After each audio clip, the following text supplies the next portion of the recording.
الله يسعد لي اياكم. طبعا تجربة احد الاخوة الخليجيين داخل بسيارته على سوريا وبده يخليها بسوريا وبده يطلع بالمطار. هلا هو اول ما بفوت من معبر نصيب بقول لهم مثلا انه انا بدي اترك السيارة بسوريا وبدي غادر المطار، بقول له روح شوف ادارة الجمارك. بروح على ادارة الجمارك.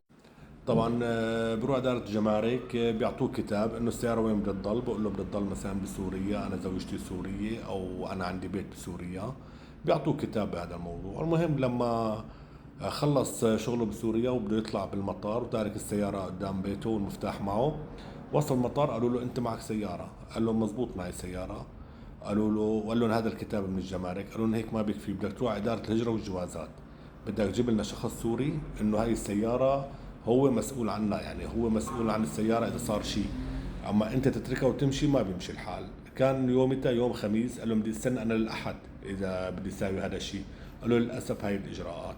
فهاي الاجراءات كامله، اي واحد خليجي بده يفوت ويخلي سيارته بسوريا هاي الاجراءات. بخلص من خلينا نقول من الحدود من الجمارك، بياخذ كتاب وبعدين بروح اداره الهجره والجوازات وبيجيب معه واحد سوري بيقول لهم هو مسؤول عن السياره اللي موجوده حاليا بسوريا. اما بالنسبه للجنسيه السوريه وفايت بسياره خليجيه الاجراءات معروفه.